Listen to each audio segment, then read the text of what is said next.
You're watching Pride of Manchester, Manchester's #1 bar guide on What's On. I'm Tim Dougill and we're at Victoria Warehouse for the Whisky Sessions, and we're going to be bringing you exclusive interviews with some of the top bands. I can't breaking bread. I took back every promise I made. Your album, Shake the Wolves, came out mid last year. If I could define whiskey and festival, that album goes.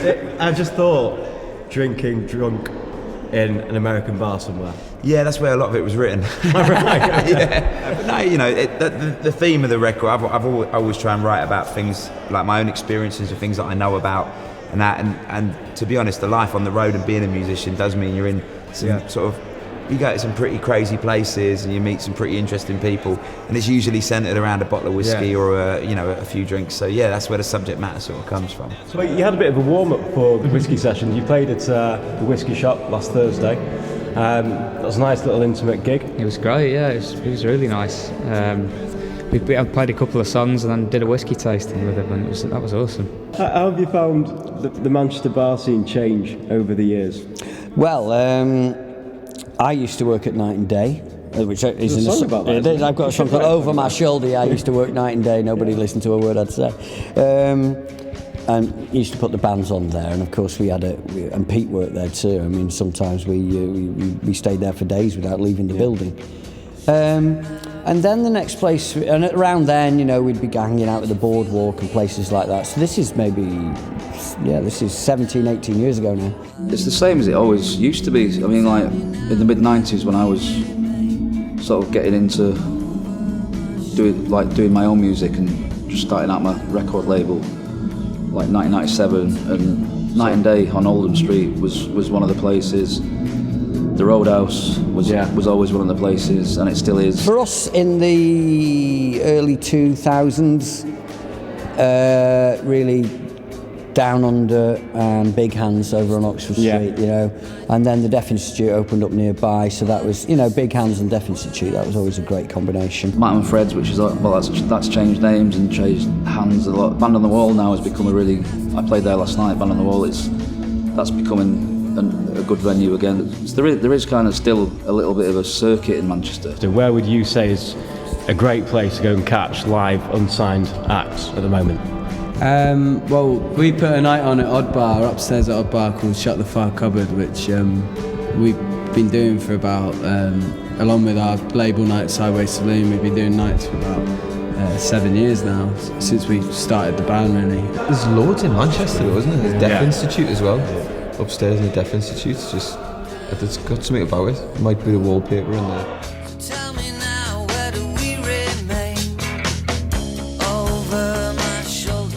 The simple question that I asked Anthony, who's running the event for us, I said, look, you know, what could we do that brings together whiskey? Because, you know, it's quite disparate. If you think of the big whiskey areas in terms of America, Scotland, Ireland, and it's kind of obvious, it's music, because Scotland, Ireland, Kentucky, Tennessee, they've got fabulous music heritage. So it was pretty obvious, but it's one of those things where you kind of have to do the thought process, then it becomes obvious. So the way I do gigs, I always put myself in a bit of a situation of treading a fine line of it could fail miserably because I talk too much and I could say the wrong thing and piss the crowd off.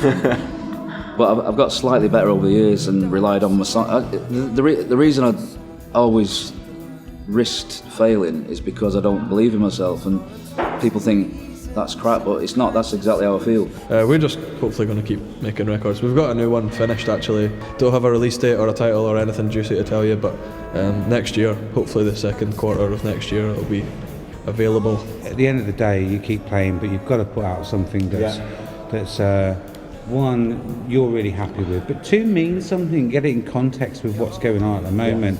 And I think sometimes, you know, some of the songs were written 2 years ago, but things have changed in 2 years. We've got a live album coming out this spring, so we'll be gigging again. Sure, it sounds really good actually, live albums.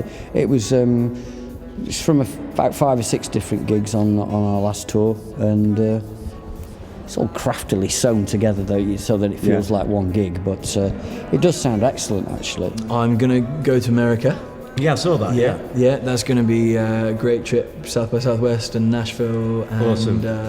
yeah, it's going to be great. Is that the whole band going? I'm probably going to do it on my own actually. It's a Right. bit too expensive to take the band. Yeah. And yeah, maybe release our second album, maybe, or at least record it.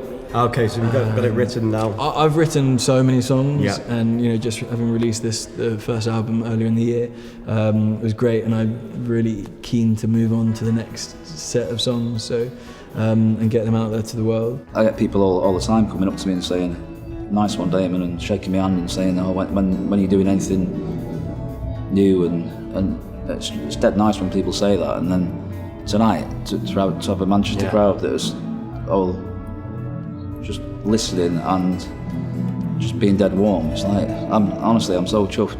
Just and I feel part of the Manchester music scene. I'm proud to be a part of it, and I feel like people understand that and support me, and it really does mean a lot. So next year is there going to be another?